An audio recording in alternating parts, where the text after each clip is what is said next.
एक समय की बात है, एक गांव के किनारे एक छोटी सी झोपड़ी में एक बूढ़ी औरत रहती थी। उसका नाम करुणा देवी था, लेकिन अपने नाम के उल्टा वो बिल्कुल ही शांत स्वभाव की नहीं थी। वह हमेशा चिड़चिड़ी रहती, मुंह फुलाए रखती थी और हमेशा किसी न किसी दुख में डूबी हुई दिखाई देती थी। यही वजह थी कि गांव के सभी लोग उसे दुखियारी कहकर पुकारते थे। गांव वाले के बीच में गहरी अफवाह भी फैली हुई थी। लोग मानते थे कि करुणा देवी को टोना टोटका और तंत्र मंत्र आता है। उसी वजह से उसे गांव से बाहर निकालकर यहाँ अकेले रहने के लिए छोड़ दिया गया। उसके साथ ही उसकी झोपड़ी के ठीक सामने एक आम का अनोखा और छोटा सा पेड़ था। ताज्जुब की बात ये थी, उस पेड़ पर साल में 12 महीने मीठे आम लगते थे। गांव के लोग उस पेड़ को देखकर आपस में बात किया करते। देखा राम सिंह, उस बुढ़िया ने मंत्रों के जादू के कारण से उस आम के पेड़ पर गर्मी हो या बरसात हो, बिना किसी फर्क के हमेशा आम आते हैं। हाँ भाई, उस बुढ़िया को देखने से ही डर लगता है, लेकिन उसके पेड़ के आम सच में बहुत स्वादिष्ट होते हैं। कभी मौका पाकर हमें उन्हें चोरी से तोड़ना चाहिए। करुणा देवी अपने पेड़ के आम को देखकर बहुत खुश होती थी, लेकिन गांव के लड़कों की नजर हमेशा उन आम पर ही टिकी रहती। जैसे ही बुढ़िया की नजर हटती, लड़के पेड़ों की टहनियों पर चढ़ जाते, आम तोड़ते और रफू चक्कर हो जाते। सिर्फ लड़के ही नहीं, कौवे और दूसरे पक्षी भी आम को कुतर कुतर कर खराब कर देते। आए दिन बढ़ती इस चोरी से करुणा देवी पूरी तरह तंग आ चुकी थी।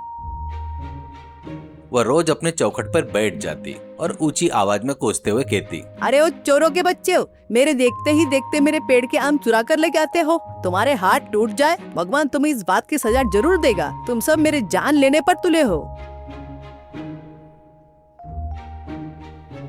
इस तरह एक दिन दोपहर के समय में एक बूढ़ा सिद्ध साधु ने करुणा देवी की झोपड़ी का दरवाजा खटखटाया। करुणा देवी ने चिढ़ते हुए दरवाजा खोला। बाहर देखने पर बड़ी हुई दाढ़ी, एक हाथ में डंडा और दूसरे हाथ में कमंडल लिए एक योगी खड़े दिखाई दिए। सिद्ध साधु ने बड़े दीन स्वर में कहा, माँ, मुझे बहुत भूख लगी है। इस सन्यासी को थोड़ा सा अन्न देकर पुण्य कमाओ, तुम्हारा भला होगा। आमतौर पर करुणा देवी कभी किसी को कुछ नहीं देती थी, लेकिन उस दिन सिद्ध साधु को देखते ही उसके दिमाग में एक विचार आया। वह अंदर गई और अपने पके हुए भोजन में से थोड़ा सा चावल और सब्जी लाकर साधु को बड़े आदर के साथ परोस दिया। सिद्ध साधु ने तृप्त होकर भोजन किया और खुश होकर बोले, बहुत बहुत धन्यवाद माँ, तुम्हारे इस अन्नदान ने मेरा पेट भर दिया है। अगर तुम्हें कोई वरदान चाहिए तो मांग लो, मैं तुम्हें अभी दे देता हूँ। करुणा देवी ने मनी मन मुस्कुराते हुए कहा, स्वामी जी, मेरी एक ही सी छोटी इच्छा है। मेरी झोपड़ी के सामने जो आम का पेड़ है ना, उसके आम को मेरे सिवा और कोई दूसरा न छुए। वो उस पेड़ की टहनियों से ही चिपक जाए और जब तक मैं आकर मंत्र पढ़ के उन्हें आजाद न करो, वो न छूट पाए। मुझे बस यही वरदान चाहिए। ये सुनकर साधु थोड़े हैरान हुए, फिर बोले, तथास्तु माँ, तुम्हारी इच्छा पूरी होगी। ऐसा कहकर उन्होंने अपना कमंडल जल और अभिमंत्रित भस्म उस छोटे से आम के पेड़ पर छिड़क दिया और वहां से चले गए। अगले दिन करुणा देवी ने अपने काम निपटाने के बाद में वो गांव गई और शाम को जब वापस लौटी, जैसे ही वह घर पहुंची, उसके पेड़ की तरफ से जोर जोर से रोने की और चिल्लाने की आवाज सुनाई दी। उसने देखा कि गांव के 3 लड़के पेड़ की टहनियों को कसकर पकड़े हुए लटके हुए थे। एक लड़का रोते हुए बोला, करुणा देवी माँ, हमें बचाओ, ये पेड़ हमें छोड़ नहीं रहा है, हमारे साथ ही चिपक गया है। दूसरा लड़का, हाँ माँ, हम कभी तुम्हारे बगीचे में नहीं आएंगे, कृपया करके हमें नीचे उतारो, हमारी जान निकली जा रही है। करुणा देवी ने उन्हें देखा, मुस्कुराई, ऐसे नाटक करने लगी जैसे उसे कुछ पता ही ना हो। उसने धीरे से हंसुआ उठाया और पेड़ से एक बढ़िया पका हुआ आम तोड़ा। उन लड़कों के सामने बैठकर उसने उस आम के टुकड़े किए, उस पर नमक मिर्च छिड़ककर और उसका अचार डालना शुरू किया। वह उन टुकड़ों को बर्तन में डालते हुए ऊंची आवाज में बोली, अरे ओ चोरो, अगर दोबारा मेरे पेड़ को हाथ लगाया तो मैं इसी हंसुए से तुम्हारे कान नाक काट कर अचार बना दूंगी, समझे? अगर ज्यादा बोलो तो तुम्हें यही लटका कर रखूंगी ताकि कौवे और चील तुम्हें अपना भोजन बना सके। इस बार के लिए मैं तुम्हें छोड़ रही हूँ। जैसे ही उसने छोटा सा मंत्र पढ़ा, वे लड़के नीचे गिर पड़े और बिना पीछे मुड़े देखे वे दुम दबाकर भाग गए।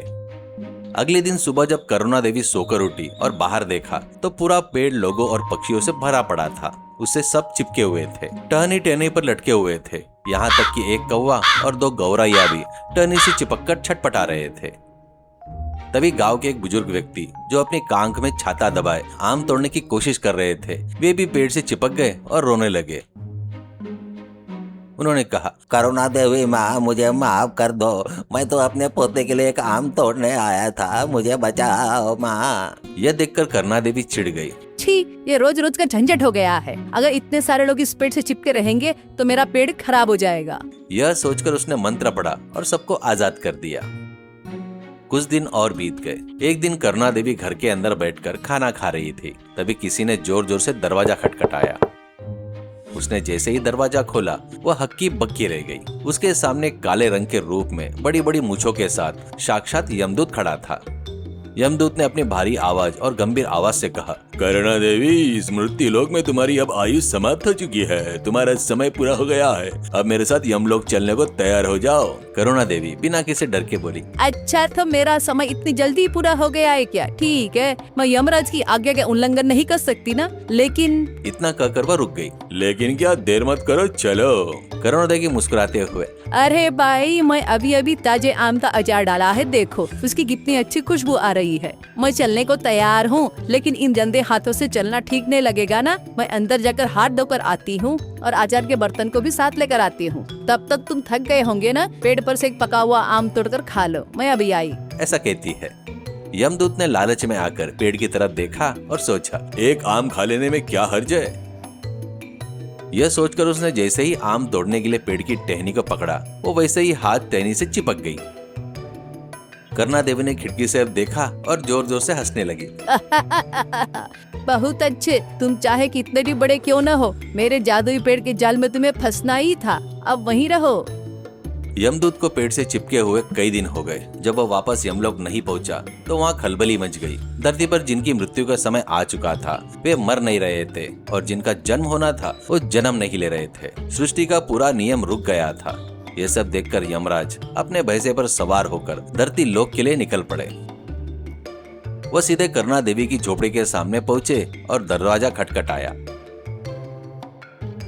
करुणा देवी ने दरवाजा खोला और बोली, आइए यमराज जी, मैं आपका ही इंतजार कर रही थी। आपने इस भैंसे को इसी आम के पेड़ से बांध दीजिए और अंदर आइए। मैं आपके लिए बढ़िया दही चावल परसती हूँ। बढ़िया, अपने नाटक बंद कर। तूने मेरे यमदूत को बंदी बना रखा है, तुरंत मेरे साथ चल।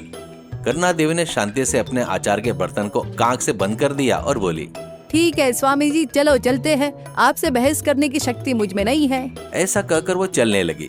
यमराज खुश हुए कि उनका काम इतनी आसानी से हो गया और वे अपने भैंसे पर सवार होने लगे। इतने में पेड़ से चिपका हुआ यमदूत रोते हुए चिल्लाया, स्वामी, क्या आप मेरे बारे में भूल गए? मुझे यहीं छोड़कर जा रहे हो क्या? करके जोर से चिल्लाया। यमराज ने पीछे मुड़कर देखा और करुणा देवी से कहा, करुणा देवी, तुम्हारी जिंदगी तो वैसे भी खत्म हो चुकी है, मेरे यमदूत को आजाद कर दो। करके कहता है। करुणा देवी ने चतुराई से काम लेते हुए कहा, स्वामी, मुझे वो मंत्र याद नहीं आ रहा है। अगर आप मुझे यमलोक ले जाएंगे तो आपका दूत यहीं फंस कर रह जाएगा। लेकिन अगर आप मेरी जान मेरे शरीर में ही रहने दे और मुझे यह वरदान देवे कि मेरा नाम इस धरती पर हमेशा अमर रहे, तभी मैं इसे आजाद करके मंत्र पढ़ूंगी, वरना हम दोनों यमलोक चलेंगे और आपका दूत यहीं रहेगा। अब आपका ही फैसला है। करके सौदा करती है। यमराज ने एक पल के लिए सोचा। सृष्टि के चक्र को चलाने के लिए यमदूत का होना जरूरी था। उन्होंने कहा, ठीक है करुणा देवी, इस वृद्ध और जर्जरे हो रहे शरीर में मैं तुम्हारे प्राण वापस लौटाता हूँ और तुम्हारी इच्छा के अनुसार तुम्हारा नाम दुख के रूप में इस धरती पर हमेशा के लिए अमर रहेगा।